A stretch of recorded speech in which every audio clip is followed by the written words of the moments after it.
There he is. Hey, how's it going? Good, good, good. Oh, wait, whoops.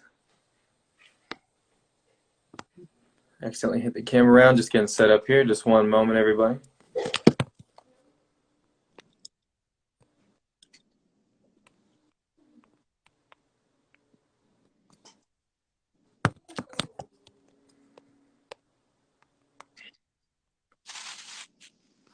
You have an underscore at the end of your name, right? Yes.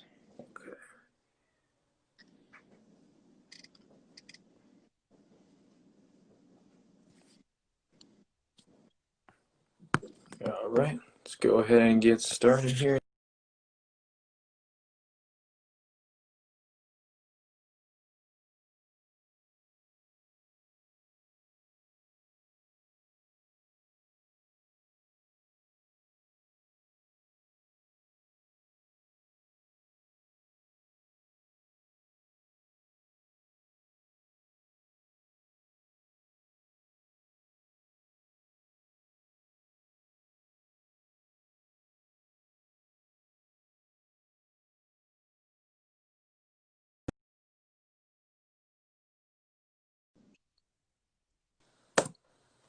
Okay. All right. Here we go. You And were we, spinning. sorry? I said you were spinning, so I didn't know if it was Oh, me. so looks like the connection came right back. There we are. Okay. All right. Good evening, everyone, and welcome to the Tag Out Podcast. My name is AJ East Coast, and I am your host. And tonight I've got with me my Indie Star of the Week, Johnny Moran. How you doing? I'm doing good. How are you doing? I'm doing good. So if you aren't familiar with the Tag Out, guys, this is our podcast where once a week we'd like to feature Indie Stars and give them the opportunity to tell their story and their journey on the way to the pros. And Appreciate it.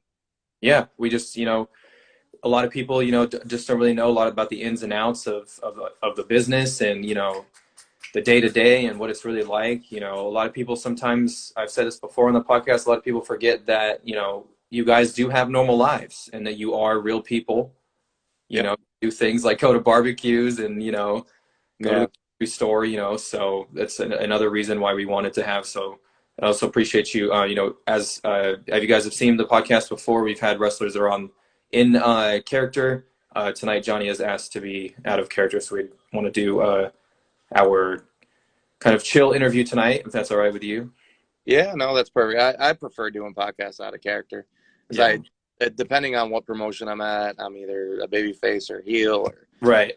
Well, we can get started with that question if you brought it up. So what do you prefer to work with as your character? Do you prefer the heel? Do you prefer the face? It depends on the story, really, to me. I could play a baby face, I could play a heel. It just, depending on the motivation I have or what the story I'm in, that depends on what I like more. I guess preferably I would like to be the heel more. Mm-hmm. A little easier. A baby face, like nowadays in like 2020, like 2021 now, sorry.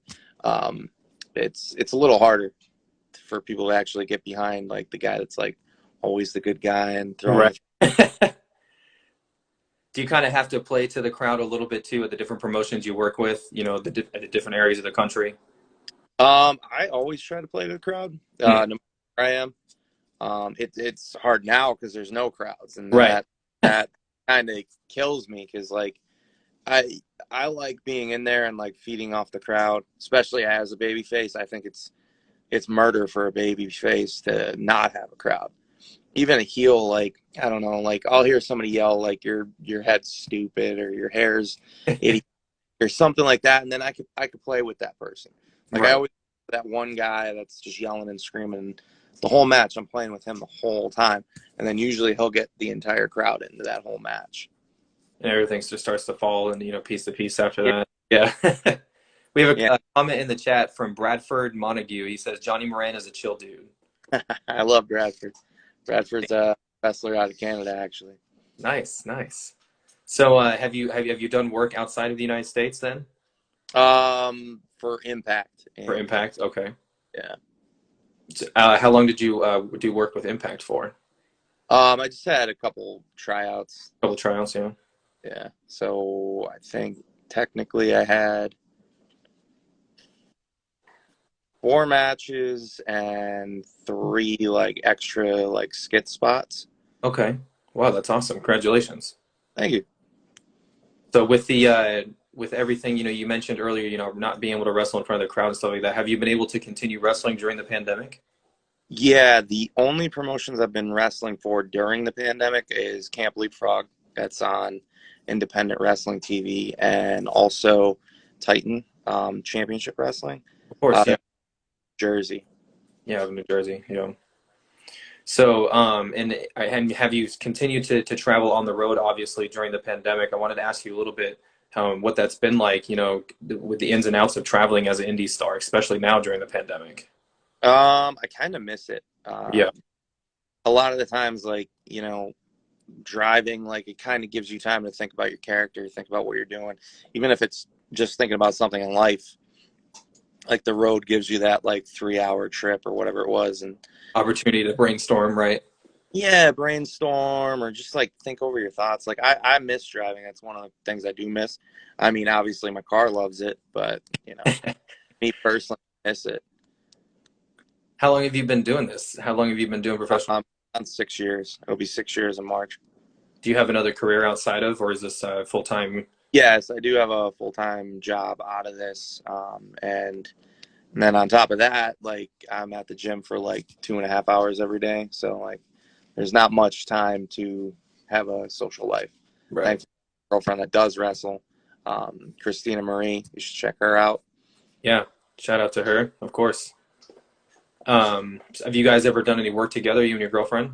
Yes, we've tagged together and we've also wrestled against each other. So Wow. Okay. back, What is that like? You kind of, did a little deliberating, maybe a little fighting, a little out in the ring a little bit, maybe, yeah. I taking mean, a dash, she's 5'2", I'm 6 foot. Oh, You know, wow. Okay. yeah, there's a size difference, so I have to watch what I say because she's pretty close. I don't want to get anything thrown at me. But she won. I just want to put that out there. Right. All right. Yeah. So where are you from? Where do you hang your head? Scranton, Pennsylvania. Pennsylvania. Okay. Nice. Yeah. And so you mentioned going to New Jersey, and where was the other promotion you said that you had worked with? Camp Leapfrog. That's at a disclosed location, but it's in Pennsylvania. Yeah. So how many total promotions have you worked with in the last 6 years? Man, I've never been asked that. A lot. I don't Good. have. That's a good thing, though. That's a very positive thing. For those of Yeah, you, that don't follow indie wrestling, the more that these guys get their attention out there, and the more that, they're in and out of these things. They comment in the chat, those are the right answers. The female is always right. That's correct. But, I'll the agree. more that these guys get that opportunity to showcase their name, Yeah, no, if you go on my Facebook, I literally have every promotion I ever worked for, but God, it has to be over 50. oh, wow.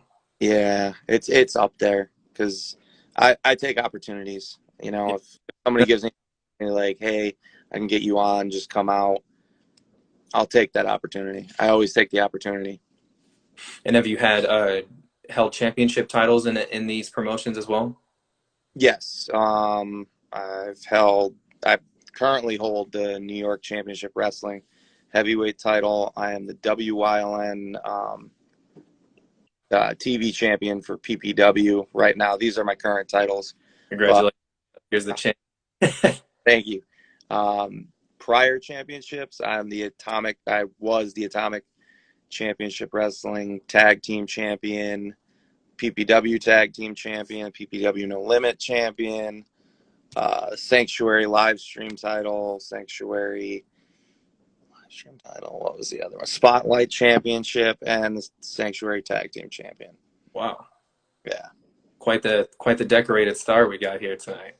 thank you. So you mentioned with tag team champs, are you part of a current tag team, or you just kind of go in and out of tags, or? Um, I'm technically still partners with Green Ant at Excellence Professional Wrestling. They're running because of PA and their laws with COVID. Mhm. So technically, I'm still in that tag team. I've had multiple other tag teams. I started out as a world-class gentleman. And we traveled a little bit all over. Then I moved on. I was one of the extra guys that were like trios type team. Okay. And then after that, I was in the Mighty Militia with another partner. And then I was on Impact with Clutch Adams. But Do those, all you the teams. prefer to wrestle solo or in a tag? Right now, I prefer to wrestle solo. Mhm. I like the beginning, first 2 years of my career. Like I did a lot of tags. I had rare singles. I think I had maybe only like 6 singles matches in 2 years. They were all like tag matches. Every weekend I was wrestling 2 tag matches. Oh wow. Yeah. Right now, like I like focusing on my singles career. Yeah. So with that being said, we I saw on your Instagram live called the Agony of Defeat. I watched a little bit of that video, and they said that there was a you held the championship, and there was some foul play. Were you able to get that title shot again that you mentioned in the Agony of Defeat video? Yes. I didn't win, but you know, Yeah. I got another shot. Oh, okay. So what happened? There was just a lot of back and forth, or we'll Uh, explain a little story. I got low blowed and thrown over the. I went from number 7 all the way to 40. I was out. In like, mind you, that show it was outside. It was 40 degrees, Damn. so I was sweating, And but I free. was like it was awful. Like I left there with such a headache just from being out like in the elements. Yeah. Are you guys? It's because now, especially with the pandemic, they have. Would you say that a lot of promotions are starting to do more outdoor events and things like that? Yeah, that was what Jersey like kind of let you know Right. go, as long as it was outside and people were socially distanced. They let them run shows over the summer. So Titans Championship Wrestling, like that was pretty much it for me. Besides Camp Leapfrog. So your name, the guys his name is the Dark Horse. Could you tell us a little bit about that and how you came up with that, or what's the Uh, origins? yeah, originally I was the man Johnny Moran.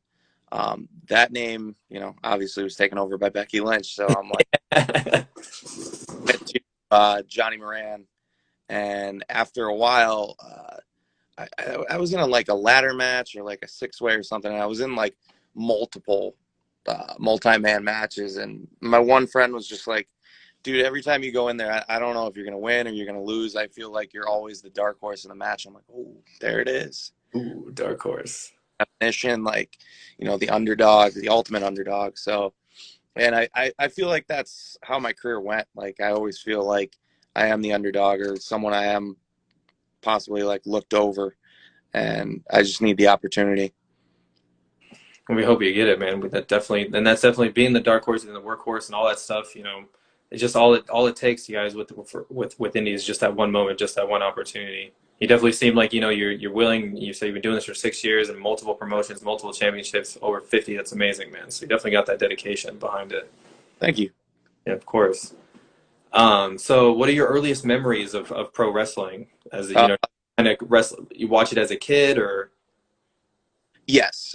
So I had 2 older brothers, my brother Joe and my brother Jamie. They both watched wrestling, and my brother Joe is 20 years older than me, and then my brother James is 10 years older than me. So I just had loads of VHSs that they like had taped, Saturday Night's Main Event or Superstars. Um, so I would literally just watch them on a loop, and like I have Hulk Hogan LJNs that they had, and they have like teeth marks in it from me like biting them as like a baby. So like his memories, like I've always been into wrestling. yeah, and you just continue to watch over and over and over there from then on. Yes, Yeah. yes, that just never stopped. Who are you the biggest fan of? When I was little, it was Hulk Hogan and the Ultimate Oh, Warrior. yeah. Yeah. And like I always liked Ravishing Recruit. I couldn't figure out why because he was a bad guy. And then I was always Arn and Tully. Like I loved Tully for some reason. Like, and he was like the bad guy, but I was like, oh, he's so cool though. Like I don't know. I Bob, like sneaky. Eric. Yeah. Um, and then as I got older, it was Stone Cold Steve Austin. Like I remember multiple Christmases and birthdays. I saw a Saturday Night's Main Event where stunning Steve Austin was wearing. He was wearing trunks that said Dragon Slayer on them and Dragon Slayer on the boots. And I told my mom, I'm like, I want the Dragon Slayer toy for my birthday. Like, I don't care about anything else. I just want that. She's like, I don't know who the heck you're talking about. Like, there's no Dragon Slayer toy. And I'm like, no, there was. And later on in my life, I found out it was Steve Austin. Like, I had no idea because I Yeah, was young. that's crazy. Did you ever end up getting a Steve Austin toy though? No, I don't even think they make it. You know, you're just a little kid and you're Right. like, oh, that guy, I like his hair.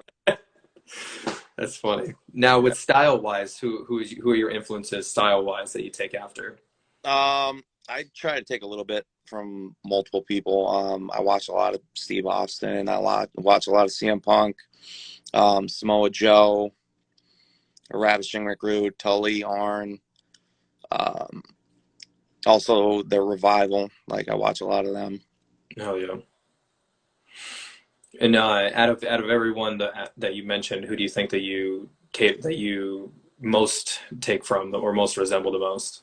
Mm, I think I'm just a mixture of all. I try not to take much Yeah, from yeah, like I'll take one thing from like Steve Austin. I'll take one thing from CM Punk. I'll take one thing from Samoa Joe. I try not to take too much from each because I don't want to be a carbon copy of anybody. right, right. So that being said, now just kind of describe your character in its current state. What are you Um, portraying?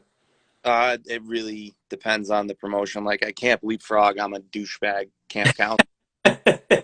At Excellence, your big jock, like funny, goofy guy on the football team that teams with Green Ant, and like the dynamic there at Excellence, it's Green Ant's like the badass, and like he's the tough guy, and I'm just like, what are you doing, man? Like, because we had this hardcore match, and we did this promo before, and he was like, "We're gonna knock him out. We're gonna hit him with chairs. We're gonna put him through tables." And I'm like, What are you talking about?" And like, I just played the shy, funny guy. Yeah. Like, I was like, "I think you're going a little too far here. Like, I don't know if I want to do all that." Um, but like, depending on what promotion, like, and then you got like Titan Championship Wrestling, where I'm the ultimate underdog, and I'm keeping the fight up and keeping the fight up and keeping the fight up and just keep fighting back. So it really depends on what promotion, like, kind of what side of Johnny Moran you get to see. Well, it's good that you're adaptable and and you're open to continuing your character. You're not just sticking to one thing. Not saying that, as they say, the cookie cutter wrestler. You're able Well, to sorry, I don't mean to cut you off. no Um, to just adjust as you see fit and need to. Honestly. I did a Samoa Joe seminar my first year. It was like right before he got called up to WWE, Okay. and the one thing he said in the seminar that like stuck with me, he's like, try different gimmicks. He's like, this is the indies. Like, you can be a different guy at this promotion than you can be at that promotion. He's like, why aren't people trying different things? Because you don't know what you're great at until you try it. So I always kind of kept that with me. And that's basically what I'm doing now. Like, especially like, depending on what promotion it is, you're going to see a different side of me. It might be the same one that you saw at a different one, at a different promotion, but like depending on where I am, it's completely different characters. And depending on when you get to the pros or one of the two, AEW, WWE, Impact, whatever it may be, you could to potentially be able to take that, like you said, you don't know what you're good at unless you do all of it, and take that as in a hybrid of yourself and a hybrid character, and able to really figure out what your strongest your strongest strengths are. Right. No, I agree. Yeah. What are some of your favorite matches to work with? My favorite match of all time was at Excellence Professional Wrestling. It was me versus Hollow Wicked Okay. from Chikara. Uh, it was the heavyweight championship match. Like I had the build going in, and then we just killed it. And like I remember the week before that, like I just like upped my cardio so much because like he's wrestled everyone that's like on WWE now and in AEW. So I'm like, oh man, like this is like the measuring stick. And then like when we got in the back, he was just like, I don't have anything to tell you. It went perfectly. And I was like, oh, thank God. Like, that's all I wanted.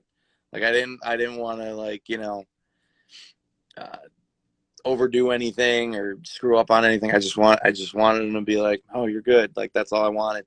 Another match, Yeah. another match I had was with, Jason King at the Sanctuary. We had a unsanctuary match and basically a hardcore match. That was my first main event ever, so that one always sticks out to me. And then I would say there was a hardcore match again at Excellence Professional Wrestling where it was me and Green Ant versus Hermit Crab and Blackstrom.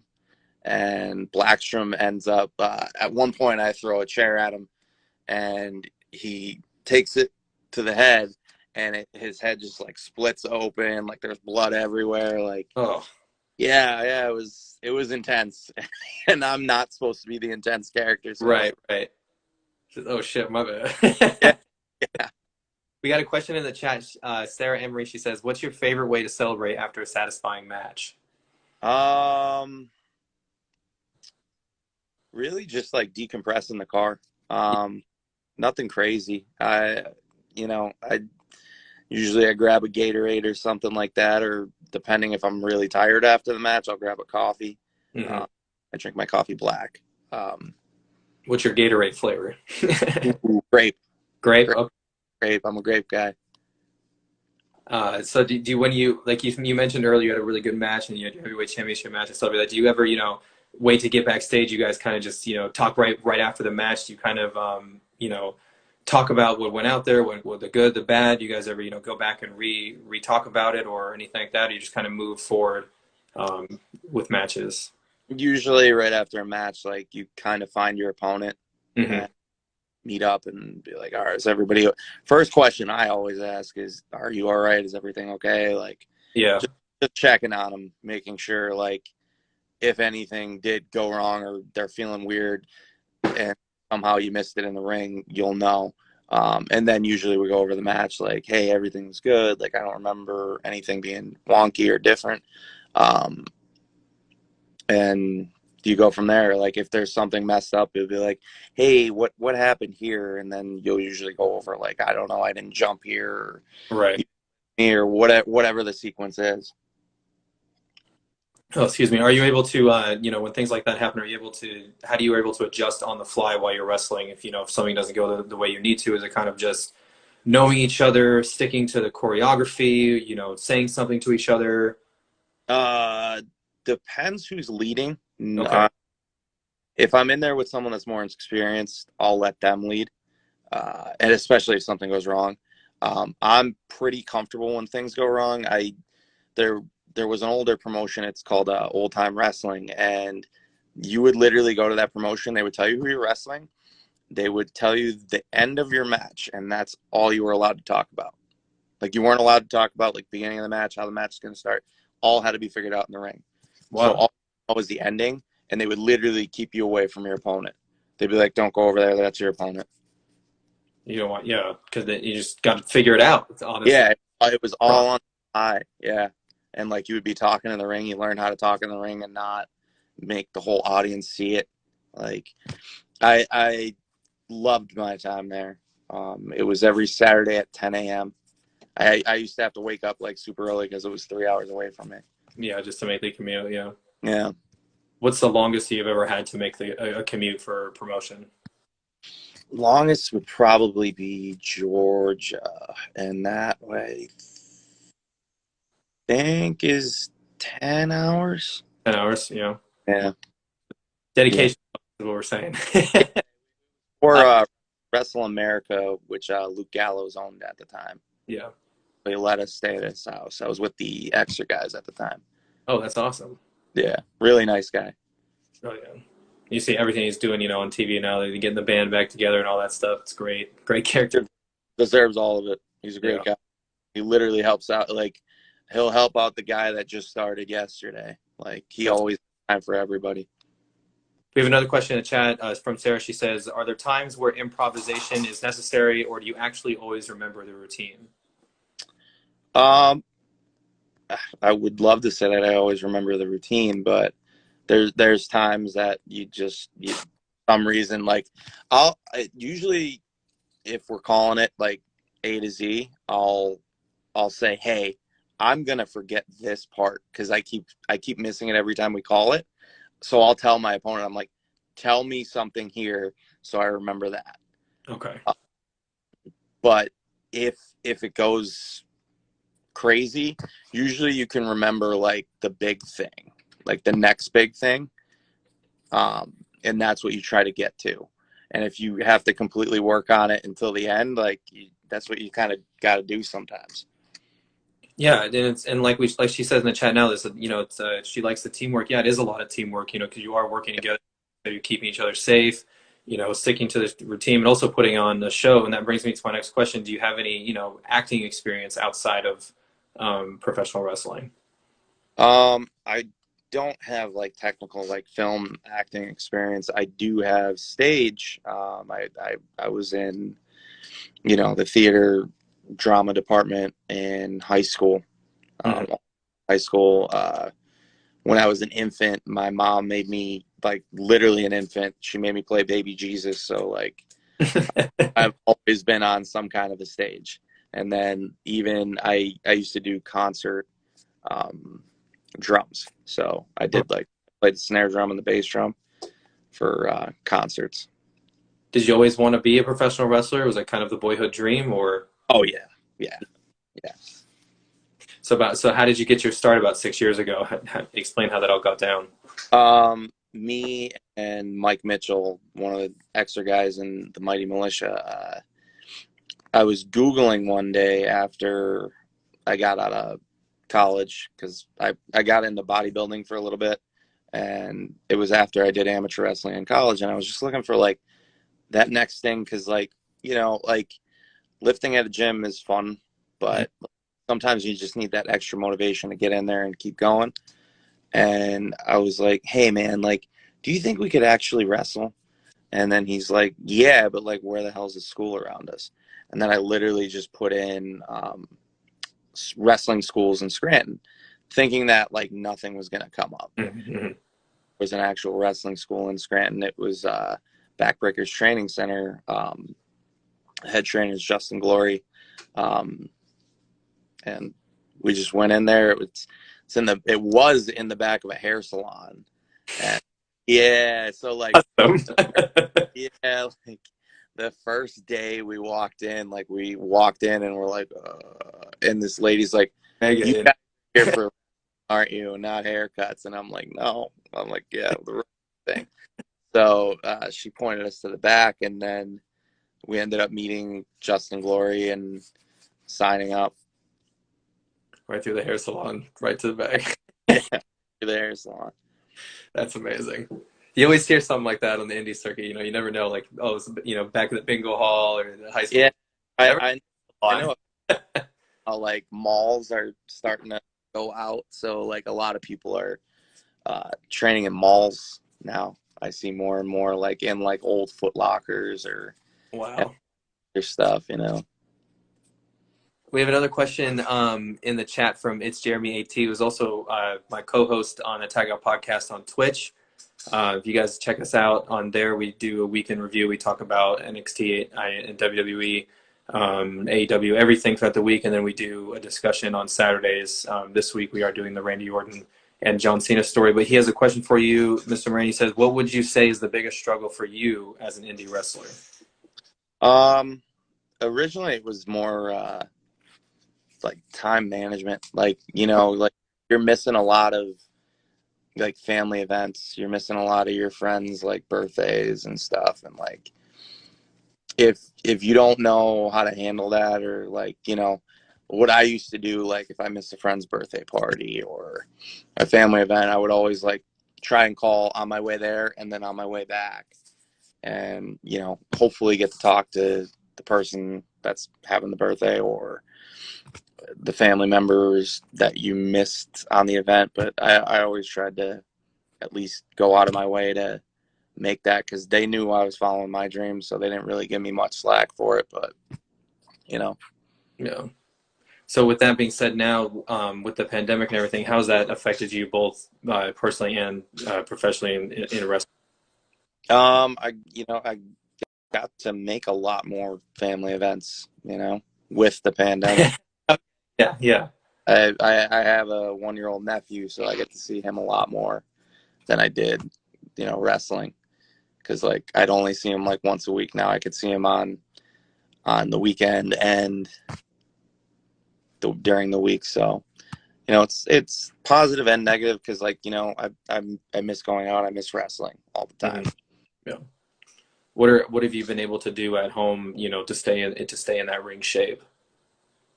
I bought a lot of like weights and equipment, Okay, but my gym near me is open now, so that's good. Yeah.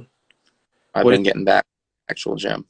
what is the basic, routine? Not necessarily, like wrestling at the school, but I mean just your basic workout routine. What is the, the basic stuff that you have to do to maintain that wrestler energy and that wrestler being able to, not everybody can take a chair shot over the top of the head. Yeah. Me preferably, the one thing that I know always keeps me in ring shape is the stairmaster. I'll do that for 30 minutes at like level 12 or level 13. And usually when you do that, like that keeps your wind up. I always tell people you need to hit the weights because it puts density back in your bones, and you're slamming yourself against an iron mat. It's just iron and a mat. Like you're slamming your body against it. You need to, hit those weights to keep that bone density in you. At the same time, what do you do for your, your easiest like rest and recuperation and stuff like that? I usually take one day off a week. Usually it's Sunday. Okay. Uh, it really depends on my schedule. Like if I have a show on Sunday, obviously it can't be my rest day. So Yeah. I'll usually switch that up. Just kind of make it through. Now, do you have, any other hobbies outside of wrestling and stuff like that? Just trying. Uh, besides hitting the gym and Yeah. I don't have many hobbies. I like to fish, and besides that, I'm an avid like watching TV with my girlfriend type of guy. Like Right. here, like right now, she never saw Game of Thrones, so we're going back through Game of Thrones to prepare for the spinoff that's coming. Does she know the ending? Does she know how bad it's going? No, no, no, no, and don't yell it because No, not yet. Do you have any, any tips and tricks for, people that are trying to get into the industry? What do you recommend, from what you've seen the last 6 years? my biggest tip would be make sure you research the school that you're looking into.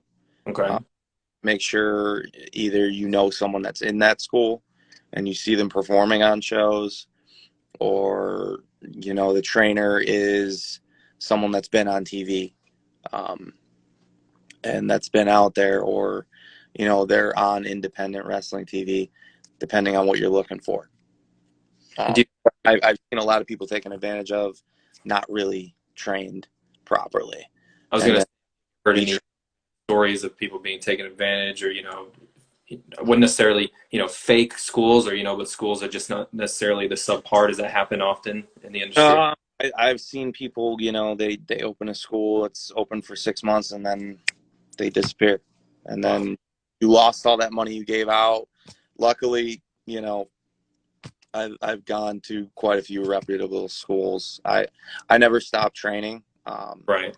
After I was done training at Backbreakers, I went to John Trosky at the Sanctuary. After I was done there, I moved on to Mikey Whipwreck and Tommy Swade at the PPW school, Awesome.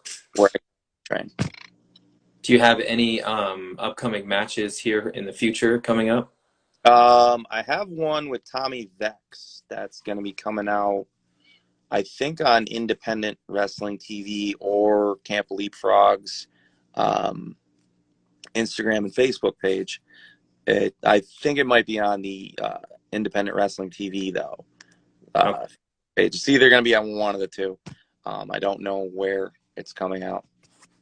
perfect. Yeah. Well, we'll And definitely look forward to that. it was just live on Independent Wrestling TV for Camp Leapfrog. Nice.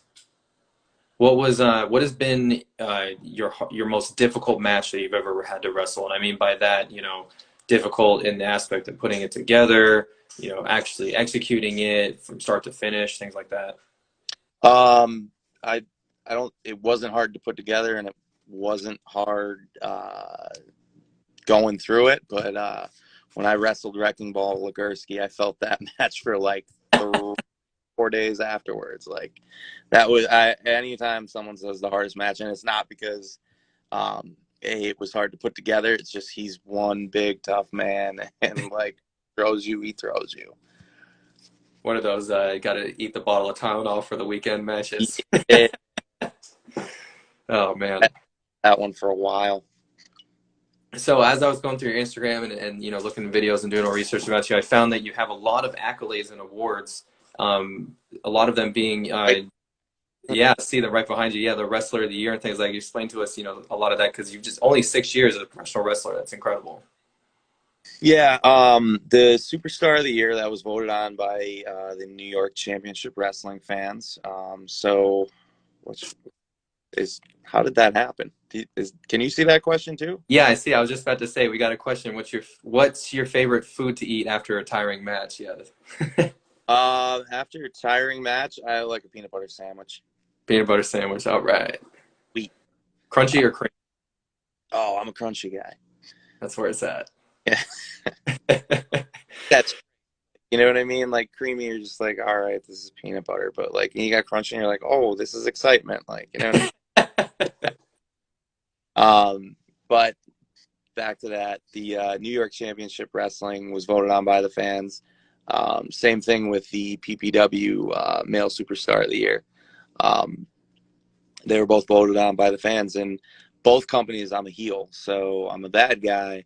So I literally, like, no joke, I was taken back by like I outbeat Deshaun Pratt and Facade for the PPW award, and there were multiple people. Omar that you had on here Mm, beat out for the New York Championship Wrestling Superstar of the Year. So like, especially when you're a bad guy, you don't expect to win those things. Like you're not usually when you hear Superstar of the Year, it's the baby face that gets right. that. Right. And I don't know. I'd like to say that was my work that got me through that one. Well, congratulations, man. That's amazing. And like you said, it doesn't happen every day to the heel, but that's awesome. Congratulations on that. What was some of the first things you did when you heard the news about that? I was kind of shocked. I was just Yeah.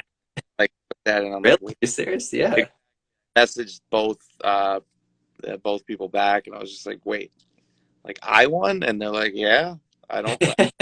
Are you They, sure? they were like, you're like the baddest guy in the company. I don't know how, but you did it. The fans like what they see, man. Yeah. Well, hopefully they stick around and see more.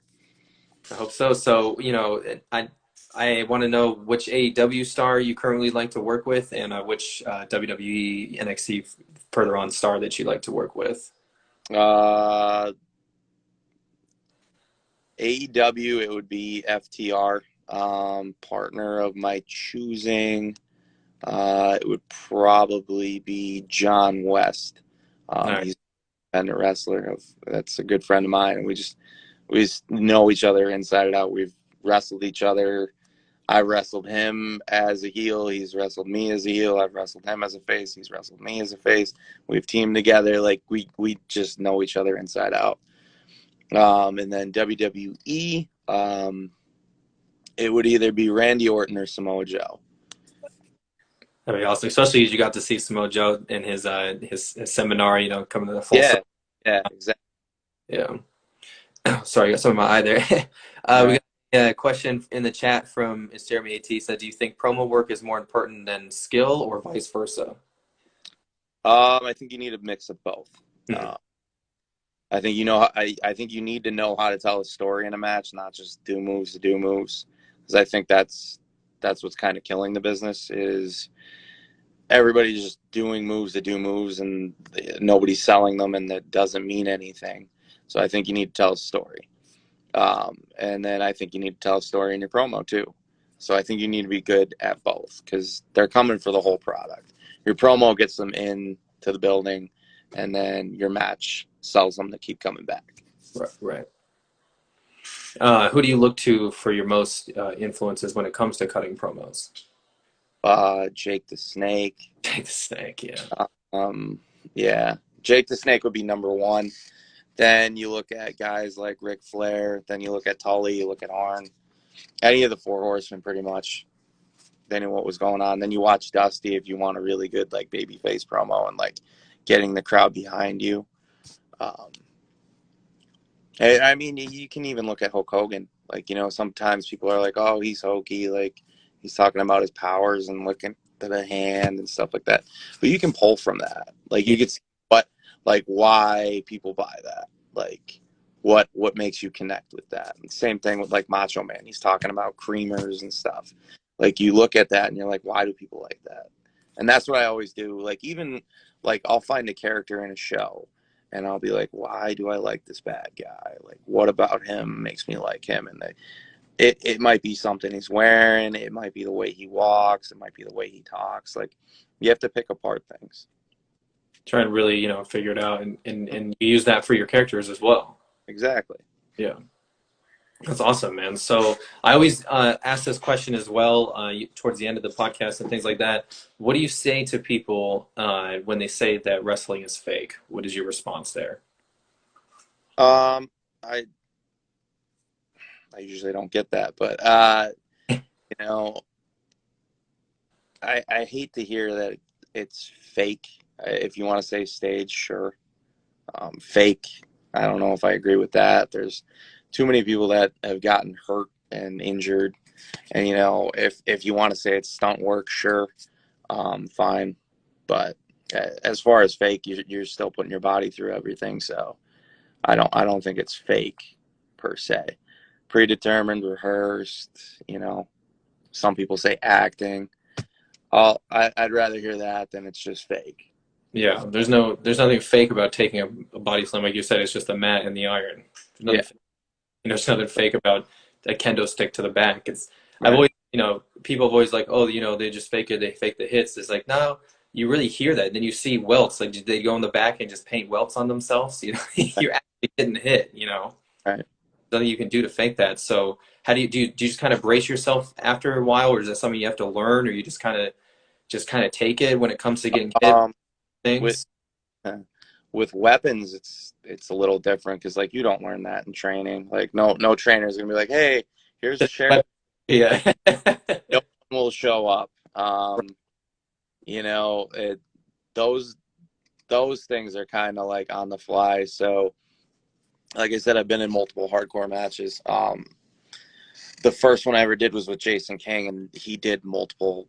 He did death matches. So I just remember looking at him like, and I was like, I've never done one of these. I don't know what any of this is gonna feel like, and he kind of walked me through it. Uh, Okay. and I was comfortable with him because I knew he wouldn't do anything that's gonna kill me.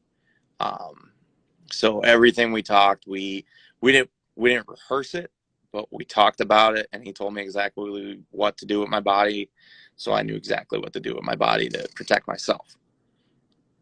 To the end of the day, that you have to protect yourself as well as the person that you're in the ring with. As Yeah. much as a show, yes, there is, safety still is on the line. Oh yeah. What is have you ever gotten a bad injury or anything yet?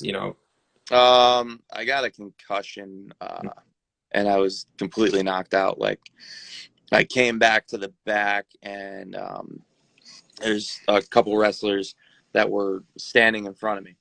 And it was Mike Orlando, Mick Drake, Magnus from TNA, or Nick Aldis now in the NWA, and Bram, also from Impact and NWA.